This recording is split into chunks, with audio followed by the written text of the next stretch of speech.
Good afternoon. In partnership with the My MTSS TA Center, it is my pleasure to welcome you to the Michigan Department of Education's Diversity in Literature, the How and Why of Literacy webinar series. I'm Katie Dennis, Literacy Consultant with the Michigan Department of Education. As part of Goal 2 of Michigan's Top 10 Strategic Education Plan to improve early literacy for Michigan students, the Michigan Department of Education focuses on both the development of technical literacy skills, the how, as well as on diversity and engagement in literature, the why. Children engage more deeply with literature when they can see themselves and learn about others through texts. When children engage more deeply, the power of words motivates them to read more. More reading builds greater fluency, greater vocabulary, greater background knowledge, and greater comprehension, all of which children then take to their next reading. Educators are literature advocates who know words and books matter, and we welcome each of you to today's webinar. We are so glad you're here. Before we begin, I have a few announcements to support your participation in today's webinar. This webinar is being recorded, and we are excited to announce that you will be able to find previously recorded webinars posted to the MDE Literacy website in the coming weeks. Please note that participants' video, audio, and chat features have been turned off. Questions for our presenter may be added using the Q&A feature. Questions will be addressed toward the end of this event as time permits. If time does not permit questions, they will be addressed through email. If you would like sketches for attending today, please be sure to sign in using the Sketches link that will be provided within the first 15 minutes of this presentation. You can adjust your speaker view options anytime by selecting the View button at the top right of the Zoom window. At the conclusion of today's webinar, a survey will be provided in the chat and emailed to participants. Please share your feedback as it helps to inform future webinars. Closed captioning and an American Sign Language interpreter have been provided. If closed captioning isn't automatically visible, please select the Show Subtitle option. Our American Sign Language interpreter for today is Sarah Houston.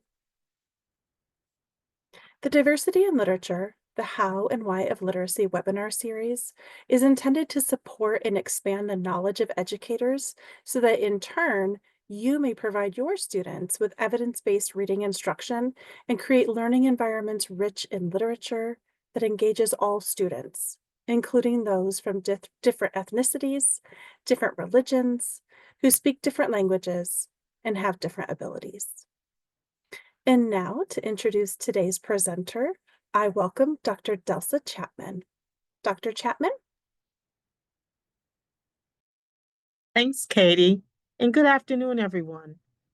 My name is Dr. Delsa Chapman.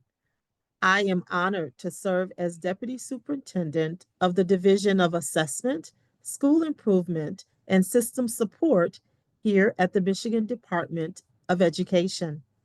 I am pleased to introduce today's presenter, Dr. Kim St. Martin. Dr. St. Martin is the director of the Michigan MTSS Technical Assistance Center. Her focus is on regional and district implementation infrastructure efforts to scale up the successful use of an MTSS framework. Additionally, she is responsible for providing literacy expertise for the Office of Special Education. Prior to working with the TA Center, Dr. St. Martin was a school administrator and teacher in an urban and rural school district. In today's webinar, Kim will describe the regions of the brain's left hemisphere that are critical for reading development. Since decoding is not something the left hemisphere of the brain is hardwired to do, quality instruction is necessary. Instructional strategies that support reading development and prevent reading difficulties will be discussed. Without further delay, it is my pleasure to welcome Dr. Kim St. Martin to today's webinar. Thank you so much, Dr. Chapman, and thank you to everyone for allowing me the gift of being here today. So I am going to talk about the reading brain. Our main purpose, as Dr. Chapman very eloquently described, is to describe the regions of the brain's left hemisphere. And those regions of the brain are critical for reading development. There is a resource for everyone to access during this session that is going to help us understand some of the key terminology that I'm going to introduce and some of the key information to help us understand the information. And my colleagues within the Michigan Department of Education have dropped it into the chat. So please use this resource. It is the Science of Reading Overview at a Glance document. For those of you who are my age, which is about 48 years old, you may remember Cliff Notes. It is the Cliff Notes version of the reading science and the reading brain.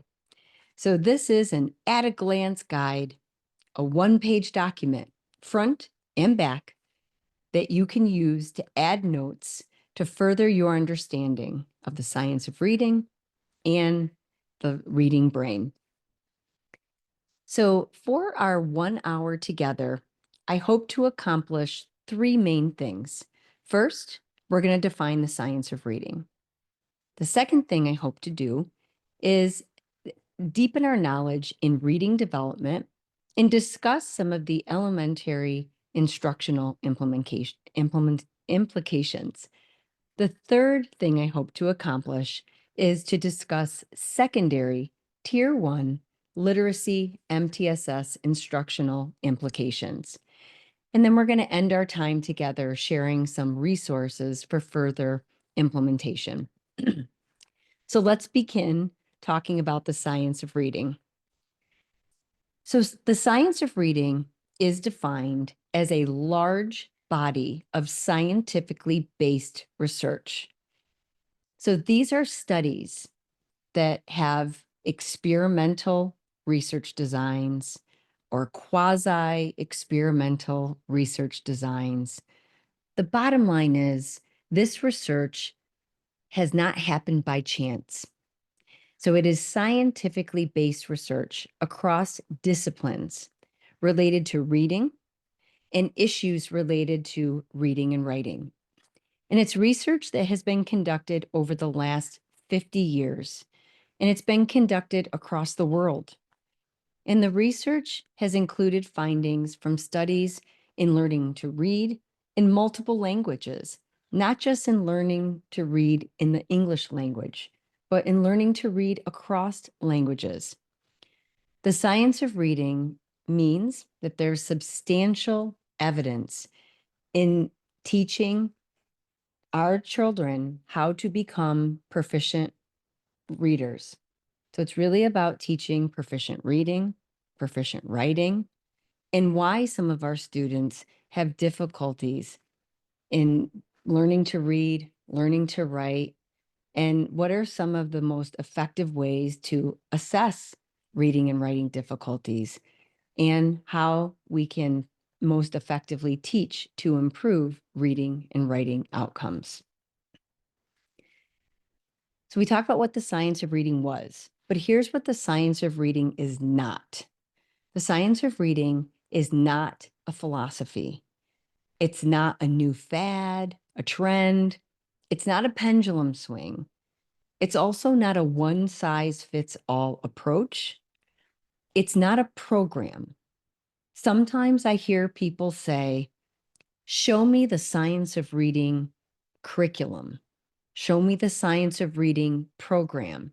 And that doesn't exist because the science of reading is a body of evidence that our curriculum resources and instructional approaches or practices would be based upon. So it's not a single program of instruction. It's not. It's not a single specific component of instruction. So it's not just phonics. Too often nowadays, I hear in the news articles, or I've read in the news articles, I've heard in different podcasts that many people think the science of reading is just about phonics, and that's not true.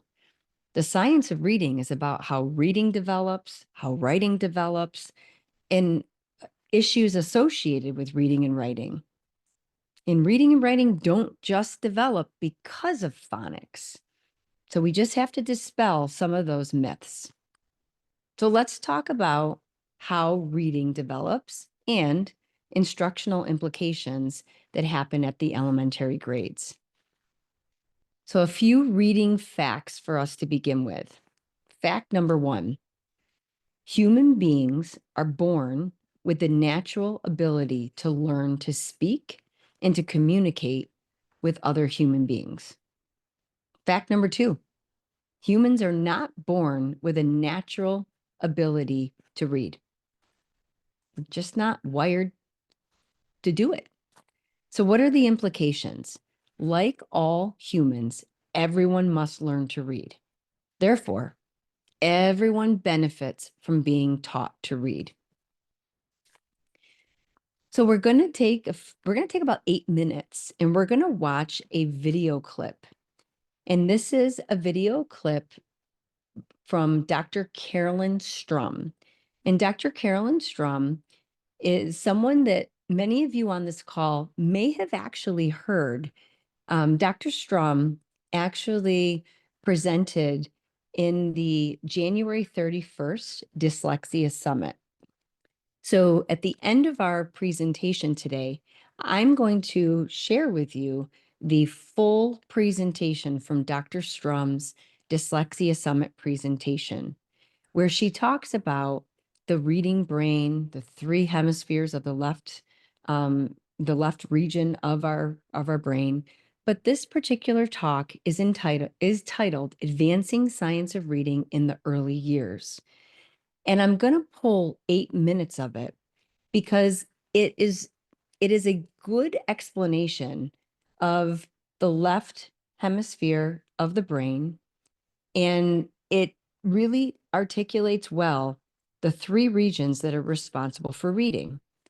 And in that 1-page document, that Science of Reading at a Glance document that I referenced right at the beginning, the back page, it is the cliff notes of the 8 minutes that we are going to review.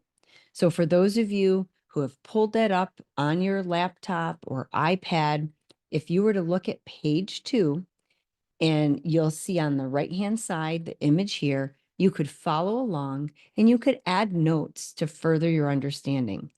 I have personally watched this snippet of Dr. Strum's video several times. And if my colleague, Denisha Rawls-Smith, were on this call right now, she would say, every single time I hear Dr. Strum talk, I gain a new nugget of information. And it is true. I gain more learning about the reading brain. So without further ado, we're going to listen to what Dr. Strum is talking about regarding the reading brain. So as you're watching, I want you to think about the 3 regions of the brain that Dr. Strum is introducing to us. And what are some new pieces of information that you are learning? And what might we be able to take back to our colleagues who are not here with us during this presentation that we can add to their understanding of how reading develops? So click on this. By Stanislas Dehaene is like the Bible of this. And Language at the Speed of Sight as well. Reading in the brain really gets into all of these nuances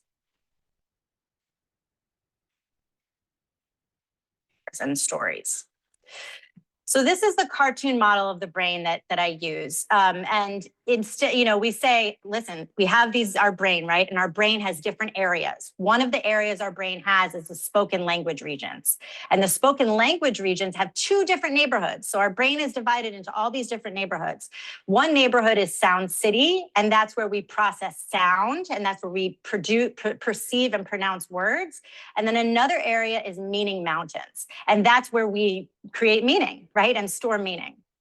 So these two representations, the pronunciation and the meaning, are stored in Sound City and Meaning Mountains, which compose the spoken language regions.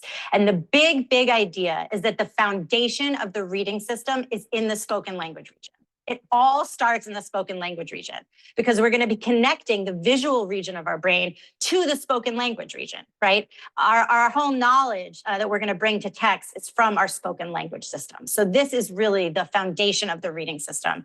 And when children are really young, birth through age 3, we want to be building their spoken language because that's what's going to make them have such fertile ground over here to connect to areas of vision.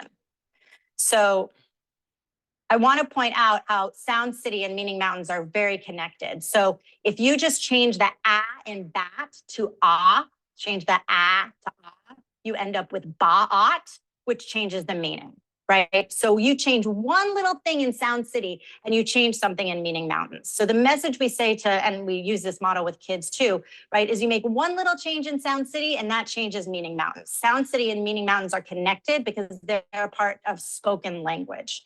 Same thing if you change the b in bat to k, you would end up with a cat, right? So one little sound changes meaning. Spoken language regions are intimately tied together. And this is the area that we're building that is the foundation of the reading system.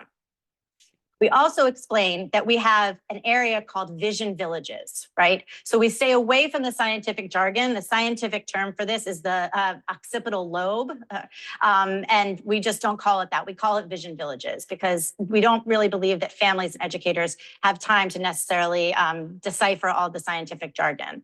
So we call this vision villages. And vision villages, as we said before, has areas responsible for recognizing objects and areas responsible for recognizing faces, but we don't have an area responsible for recognizing words. So when we see a line and a circle and a line and another line and a little line, our brain doesn't know what to do with it. It's not a face. It's not an object. It doesn't know what to do with it. It may as well be Greek, right? There are no connections between vision villages and the spoken language regions. So how are we going to get these squiggles, right? How are we going to get these squiggles over to spoken language?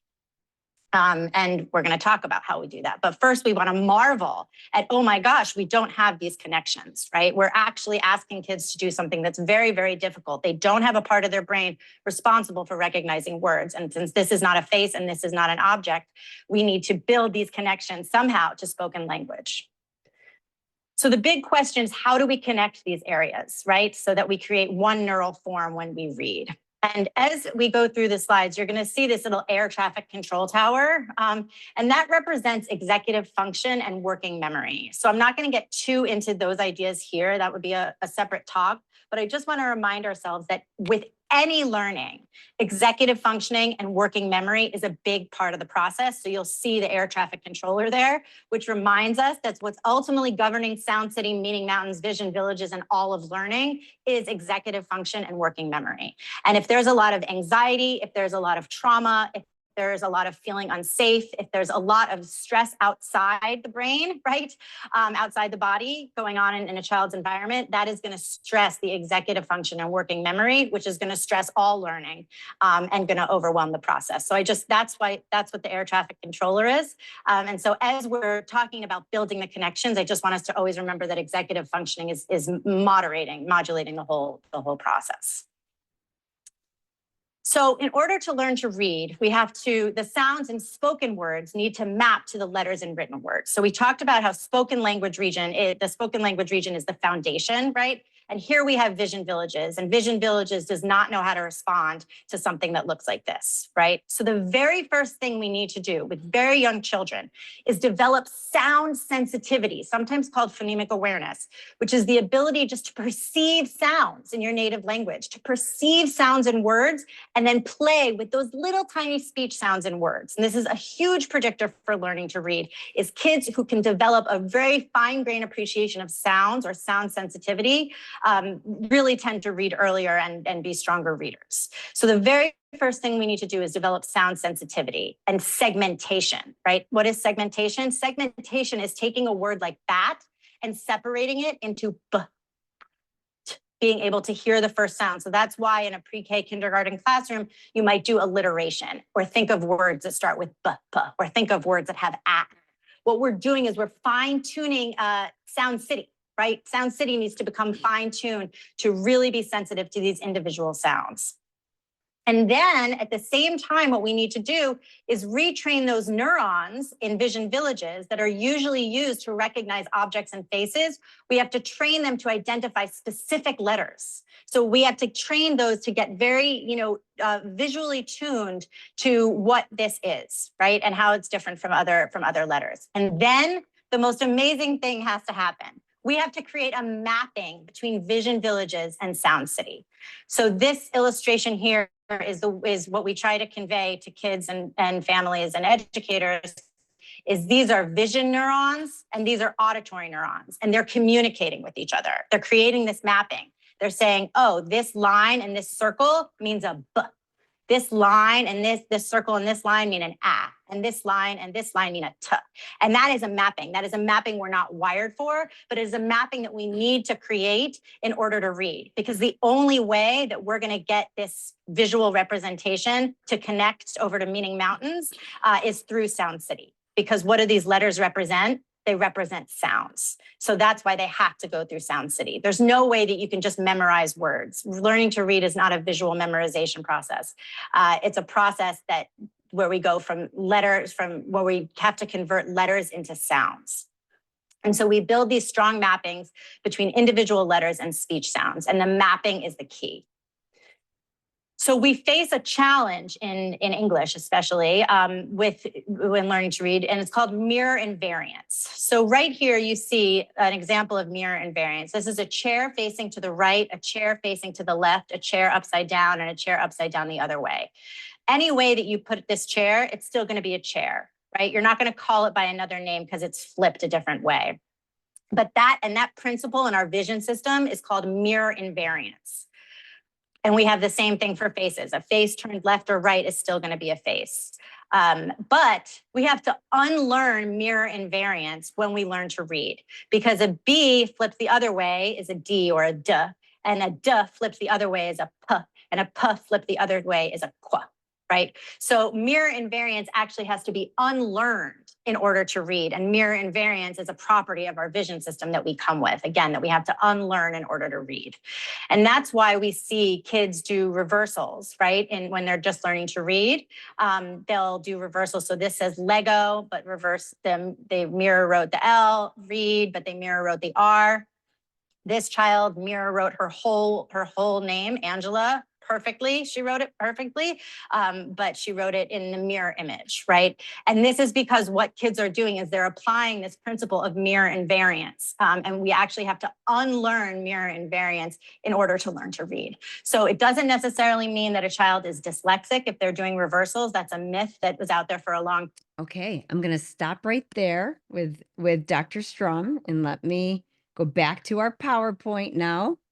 Okay, so just a snippet of Dr. Strum. Now, for those of you who are on this call, because we have about 198 people, for those of you who are on this call, if you are familiar with the MDE Dyslexia Handbook, we do have a visual of the reading brain, of the left hemisphere of the brain within the MDE Dyslexia Handbook. It happens to be the same image from your letters volume 1 handbook, from the volume 1 guide. It's the same visual. Now, for those of you who are currently going through letters, have your MDE Dyslexia Handbook, or you still have your letters volume 1 teacher guides, you may recall that there are, it looks to be 4 circles on the left hemisphere of the brain. When you see Dr. Strom's Tale of Three Cities, and you see on my slide here, Dr. Strom's visual image is in the lower right-hand corner. Meaning Mountains is very large, and it actually encompasses two of the regions of the brain that you would see within your Letters Volume 1 manual, and that you will see in the MDE dyslexia visual image of the reading brain. And what that means is that it represents both the language comprehension portion of that left hemisphere of the brain, and it represents the portion that is for pronunciation and articulation of speech sounds. And so both of those two areas represent our ability to make meaning and represent the language areas of our brain. And so I want to try to make those connections so people don't feel like we're taking you in two different directions. So I just wanted to make those connections so that we're making connections and not creating confusion. So what do the regions of the brain responsible for reading acquisition mean for instruction? In order to read the words on a page, so the sounds in spoken words need to be mapped to the sounds in written words. We read written words on the page. So we have to be able to map the sounds that make up those written words. And that means that we have to retrain those neurons used to recognize objects and faces, because that was what our minds were trained to do. We were trained to see objects and faces. And just like Dr. Strom said, that a chair turned to the left, a chair turned to the right, a chair flipped upside down, a chair right side up. A chair is a chair is a chair is a chair. But when we're learning how to read the English language, a P, a D, a Q, uh, all mean something different. It is a different letter representing the English alphabet, and each of those letters makes a different sound. And so we have to retrain those visual neurons that were designed to recognize objects and faces to now recognize specific letters. And within the English language, although we have 26 letters of the alphabet, there are over 1,000 combinations of letters that represent the 44 speech sounds within our English language. So vision neurons, auditory neurons, so the sounds of our language, they have to communicate with each other in order to create mapping between those individual letters and the letter combinations and speech sounds in order for us to actually be able to read. And so we have to build what we refer to as this phonological route from vision villages, which the formal term, in which you heard Dr. Strom use, is the occipital lobe, that vision village. And in the image on the lower right-hand side, it's that red portion, vision village. We have to build the route from the vision villages through Sound City, which is the phonological processor, to meaning mountains. That's the yellow portion, and that's our spoken language. And that's the pathway necessary for reading. So it's going from right to left. Now, if I were going to spell a word, or if I were going to compose a piece of writing, I would be going in the opposite direction. If you were going to have me start to write, give me a blank sheet of paper, I would be starting by thinking about meaning. I would have to think about the words that I would want to write. I have to think about what I want to write, what those words were going to mean. So I'd start in meaning, in our meaning mountains region. That's the yellow portion. So I'd start at the left. I would go to Sound City because I'd have to start writing the letters on the page that represent those words. and I would go then to Vision Villages. So the writing pathway actually goes from left to right. The reading pathway goes from right to left. So let's talk about dyslexic and non-dyslexic brain patterns. So within the MDE Dyslexia Handbook, we have represented in that book figure 1. And this figure represents brain patterns that dyslexic students may show. And we have brain patterns that non-dyslexic students may show. So on the left, you see the 3 regions of the left hemisphere of the brain, and you see meaning mountains, which is now colored in red. You see that very large. It's a large red circle. And what that means is there's a lot of activation in that meaning mountains area. And so this is a dyslexic student. And what it means is that this dyslexic student is overcompensating. So trying to make meaning because the student has not been able to make the connections between the sounds of the language and the visual representations of the letters that represent those sounds in our language. So Vision Villages and Sound City, which represent green and blue, Vision Villages would be green, Sound City would be blue. Those are underactivated. So there hasn't been the communication in those 2 regions of the left hemisphere of the brain. And so our brains are very sophisticated. We try to compensate. We try to compensate in order to try to understand what it is that is put in front of us in what we're reading. And so juxtapose the image on the left, which is a brain pattern that dyslexic students may show, to a brain pattern that a non-dyslexic student may show. And this is a student, and this is in the earlier grades, where this student has quite a bit of activation, where the vision neurons and the auditory neurons, so the vision neurons in Vision Villages and the auditory neurons in Sound City, they're talking to each other. Lots of activation. Circles are big. Circles and ovals are big. And so because there's a lot of activation going on, Meaning Mountains doesn't have to overcompensate. It doesn't have to overcompensate. It's able to remain and do what it needs to do when it needs to do it. And it just means that Vision Villages and Sound City are learning how to work together because they're not wired to work together. So you need this overactivation in the early grades. It doesn't always stay this way, though.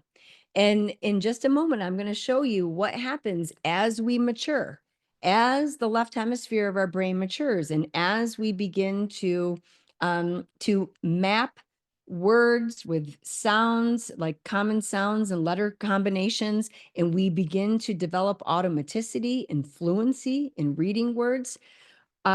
What begins to happen is we become really skillful readers. And so you're going to see what happens within the left hemisphere of the brain in just a few slides. But how do we get this overactivation between Sound City and Vision Villages? Well, we do it using a code emphasis approach to phonics. And so a code emphasis approach to teaching phonics is an instructional approach that is the most effective way to build the phonological route from Vision Villages, which is the occipital lobe, through Sound City in order to get to Meaning Mountains. So it's going from right to left. And code emphasis means explicitly teaching the code system of written English at the sound, the syllable, and the word level. And so the instructional lessons will include a purpose, practice with phonemic awareness. So you heard Dr. Strom say that we want to teach sound sensitivity. And so that's phonemic awareness. We want our learners hearing the sounds in our spoken language, and that and those specific sounds that we're going to focus on are going to be the sounds in the letters or the graphemes that will be the focus of decoding instruction. And then we're going to introduce the new letter sound combinations. We're going to provide guided and extended practice. Students are going to then have some practice reading words, reading sentences, writing words, writing sentences, and they're going to have opportunities connecting their understanding to of the words that they're learning how to read with those letter combinations. We're going to have an opportunity, they're going to have an opportunity to expand the meanings of those words. So we're going to expand vocabulary, and they're going to practice reading text. Here are some unsuccessful strategies. So these strategies are not going to create a situation where Vision Villages and Sound City are going to learn to work together. So these strategies are not going to create that overactivation that is needed for those two regions of the brain. They are things like asking kids to focus on the first sound in a word. We may have had, some of us may have had a bookmark that we've provided to our learners and said, use lips the fish, where we tell them to focus on the first sound in a word. So it's only the first sound in a word. And what we unintentionally do is that we ask the kids, just focus on the first sound in the word, and then you guess at the rest of the word, or use the surrounding context, use the meaning, use meaning mountains to overcompensate. There's that overactivation. We're almost asking meaning mountains to grow in size, to overactivate, to compensate, because we're intentionally not asking the two other regions to learn how to work together and do their job, learn the dance. We sometimes ask to do Flippy the Dolphin, flip the vowel sound, or reread the sentence to try to find a word that makes sense. These types of strategies really are workarounds. They're workarounds to using a code emphasis approach to teaching decoding and word recognition skills.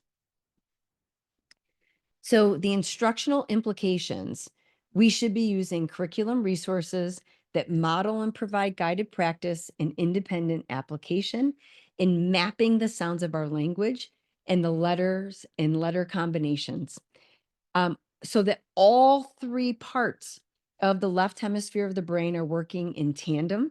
And that means that the phonological core processor, or the language component of our brain, is working. It's working for skilled reading.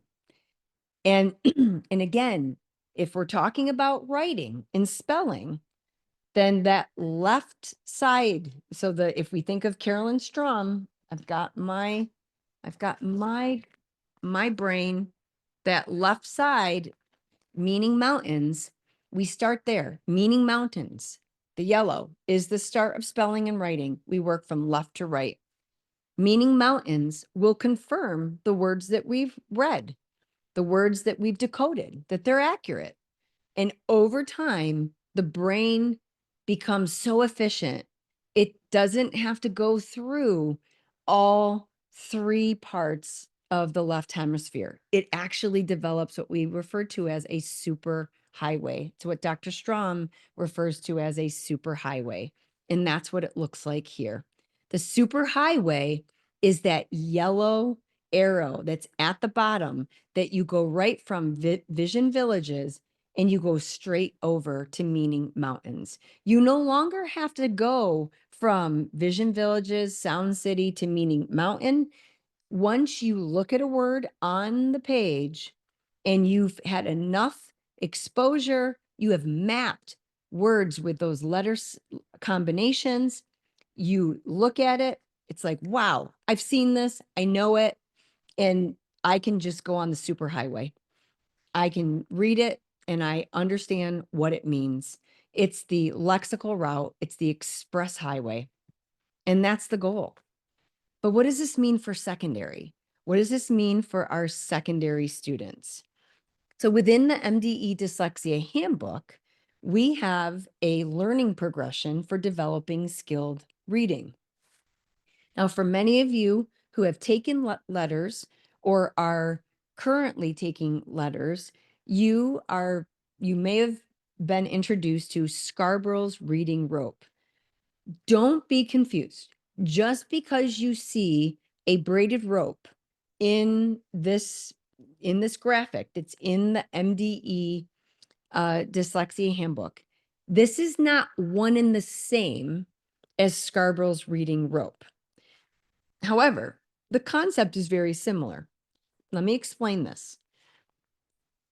The simple view of reading is what anchors us to this graphic. In order to develop skilled reading, we have to have word recognition. And that's the blue bolded word at the top there. We have to have word recognition. We have to have our students be able to accurately decode the words they see on the page. And the simple view of reading is word recognition multiplied by language comprehension. That's the bolded word in the center of this graphic, multiplied by language comprehension. They have to be able to understand the language, in our case of English, and that equals reading comprehension. So word recognition multiplied by language comprehension equals reading comprehension. And if in any multiplication fact, if anything is multiplied by 0, your answer is 0. And so what this graphic does is it starts to tease out, well, what are the types of things that need to be taught that define word recognition? What are the types of things that need to be taught that define language comprehension? What are the types of things that need to be taught that define reading comprehension? And we talk about that from a lens that starts at the pre-K or pre-kindergarten level and goes all the way through 12th grade. So word recognition begins with print concepts, phonological phonemic awareness, basic phonics, multisyllabic decoding.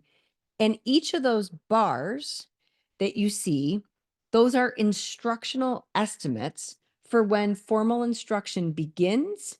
And then you see when the bar ends, that is when the estimate of when instruction ends or it tapers off. So print concepts begins at pre-kindergarten and it typically tapers off in first grade. But notice for phonics, decoding instruction, that typically begins we begin to introduce some letters in pre-kindergarten, kindergarten, but formal instruction ends or tapers off in 5th grade. But notice there's a tail or a very faint line that goes from 5th grade all the way through 12th grade. And what that faint line means is that there's ongoing use, skill refinement, and transfer to other contexts. Because you always really do use your multisyllabic decoding skills. And a true story, if any of you on this call have grandkids or if you have grandchildren or you have your own kids who love dinosaurs, I have 3 kids and my children love dinosaurs or my oldest did. And he used to have me read the dinosaur encyclopedia for bedtime.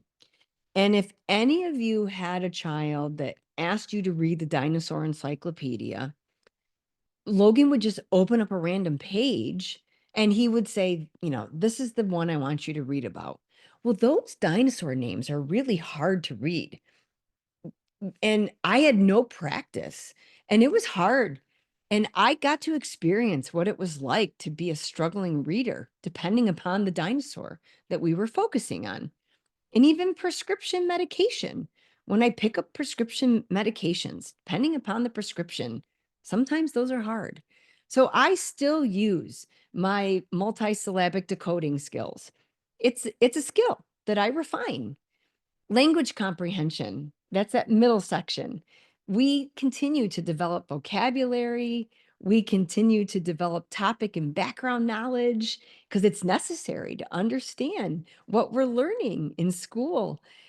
We continue to develop higher order cognitive skills all throughout education with our students. And that starts in pre-kindergarten. It goes on until our kids graduate from high school. In reading comprehension, same thing.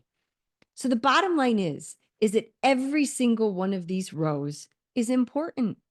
And every single one of these rows is a part of the science of reading. And so every single one of these rows has a piece of the rope.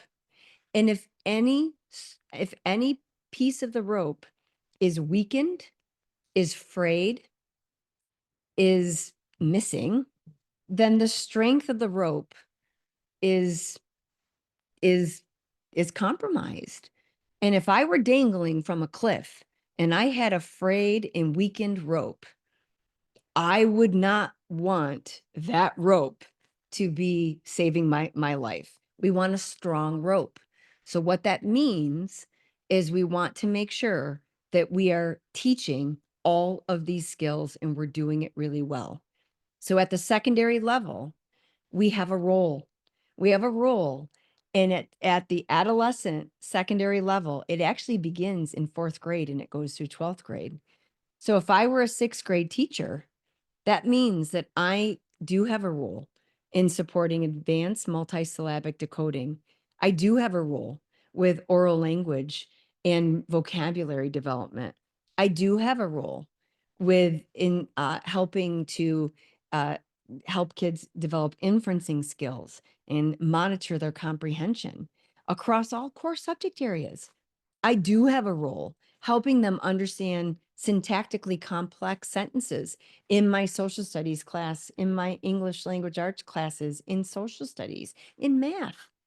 And so this is really what a multi-tiered system of support is, framed around literacy development for our secondary students.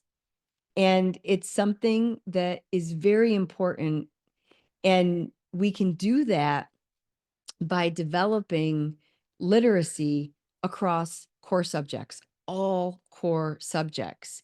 And we can think of it instructionally by making sure that there are things we do before our secondary kids start reading, while they're reading, so during reading, and after reading. And I've given some suggestions of how that could look, some before reading strategies, during reading strategies, and after reading. And these strategies are certainly going to be adjusted based on the discipline, um, and that's appropriate. But I've given you some examples of how this could look before reading, during reading, and after reading. But here's the thing. There are some challenges in secondary schools with our adolescents having opportunities to read. There was a recent study of 8th and 10th graders in social studies and ELA classrooms, and that they actually only read less than 4 minutes per hour in school. And in some of the most recent NAEP data, 2023, 31% of students don't read outside of school. And I would argue that my 3 kids are in that camp. My kids are in sports. My kids have a lot of activities outside of school. So I don't say that in a judgmental way. I'm just saying that we have a lot of kids who aren't reading outside of school. So if we're not finding opportunities to have kids in text, eyes in text in school, it's not going to happen. And so we have to find opportunities to make sure that across core subject areas, elective areas, and even for our kids who are struggling to learn to read, they need access to intervention. They need access to classes that are going to focus on accelerating their reading outcomes. What we do know is that students who can read are more likely to read. And a student who's reading at the 90th percentile, now this is an older study, but there hasn't been a newer study out there because it's incredibly hard to study. But a student at the 90th percentile is reading approximately 2,357,000 words per year. But if you juxtapose that to a student who's reading at the 10th percentile, they're only reading 51,000 words per year. It's the proverbial saying that it's the rich get richer, the poor get poorer. That if you, I mean, you're not, if you struggle to read, you're unlikely to read. And that's going to impact your vocabulary. It's going to impact your topic and background knowledge. And so these are the impact of those challenges.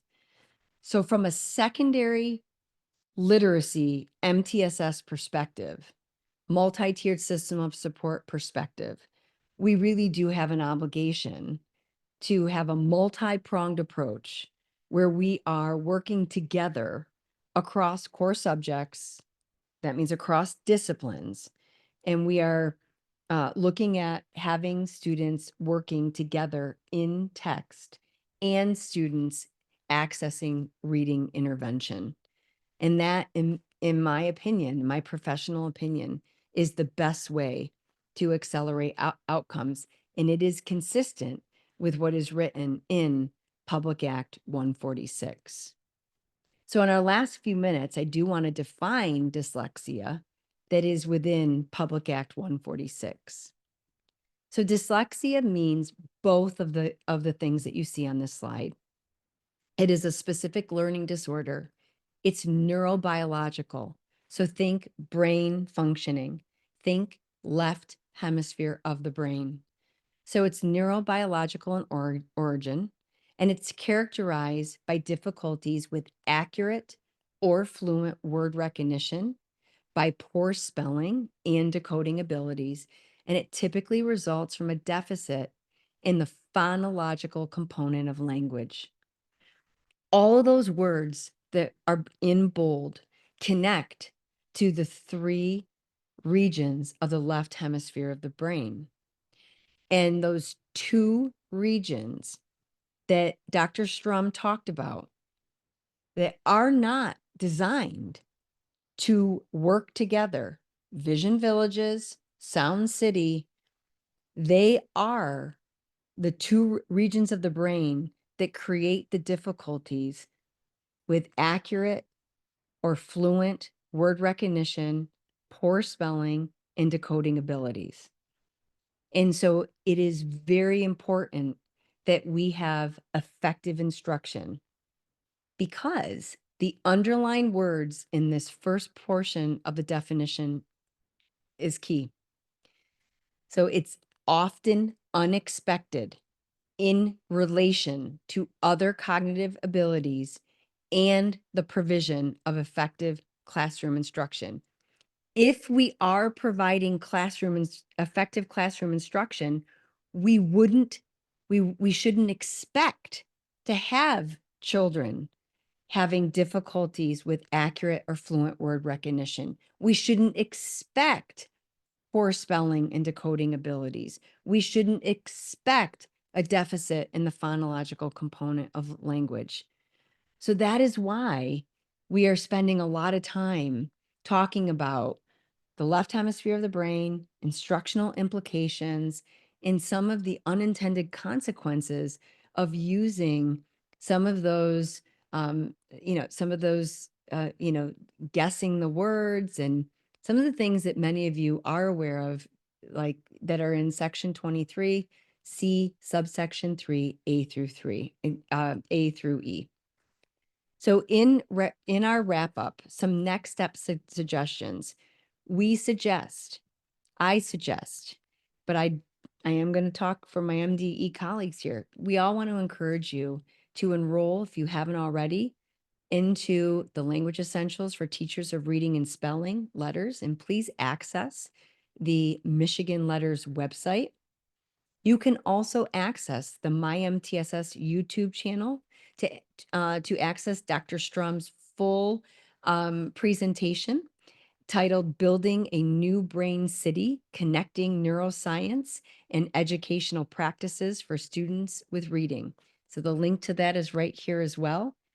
And as always, you can access the professional learning from the MyMTSS TA Center for literacy and social emotional behavioral health, because the secondary consequences of dyslexia also do touch on social emotional behavioral difficulties.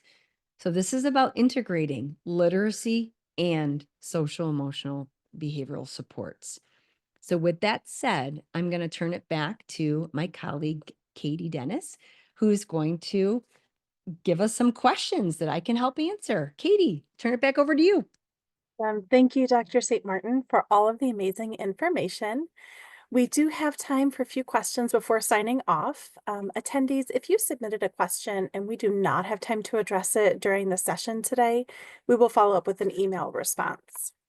So, Dr. St. Martin, with that in mind, the first question is, can we get the slides that are used in your presentation? Absolutely. I share everything. So I've already given it to my colleagues, and please, we will share them. Wonderful. Thank you. Next question. Can you share some documents or research articles that discuss how reading and writing are linked together? Yes, I can. So I'm processing out loud as I'm asking or as I'm answering this question. So I can, so I could pull together some of the information.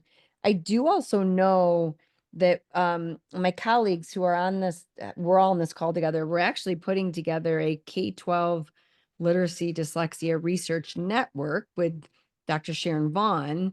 And this is going to be one of the topics I think we're going to talk about is a research repository. And I'm talking out loud because I think I can pull together some articles, but I'm thinking we may want to put together a research repository that we can have for not just this person who's asking the question, but we could just have available for people too. But the person who asked the question, if you want to quickly type in and say, yes, that would be a good idea, or no, that would not be, that would be awesome. Thank you. Okay. The next two are a little bit more for the general audience, as opposed to specific to the content. One of the questions is, I appreciate hearing that these webinars are recorded. I have Yep. not been able to find these. What am I missing? So the response to that is, if you don't mind me, Dr. St. Martin, is that the webinar is being recorded. And we are excited to announce that you'll be able to find this recording as well as previously recorded webinars posted to our MDE literacy website in the next coming weeks. They are under the process of being finalized. So I think in the chat, if it isn't already there, we can go ahead and put our updated website. And it looks like the last question for today is around letters training. So is there a letters training provided from MDE? And the response is yes. If you could please visit the page being put into the chat through Lexia Learning, then we can get you that information. Dr. St. Martin, did you have any last moments before I wrap up? No, so just in recap, we're going to share the slides. I'm going to pull together some research articles, but we are committing to pulling together more because I think it's going to be good to have a research article repository. And then you're going to handle where we can access the recording and the letters, how to register for letters, right? You got it all? Okay, Perfect. good. Well, we thank you again, Dr. St. Martin, for sharing your knowledge with us for today's webinar. Your work is so important to Michigan's educators and leaders, and it truly supports literacy teaching and learning throughout Michigan classrooms. We sincerely appreciate you creating this presentation and definitely in support of our efforts here at the Michigan Department of Education. Well, We thank thank Yeah, thank you. We thank the MDE and the MyMTSS TA Center team for their work in moving the Diversity in Literature webinar series forward. And we thank our attendees for listening and learning with our team throughout today's session. Dr. Rice reminds us that educators are literature advocates who know words and books matter. We are proud to support the full range of our diverse 1.4 million plus students in Michigan public schools and help them navigate their increasingly diverse world.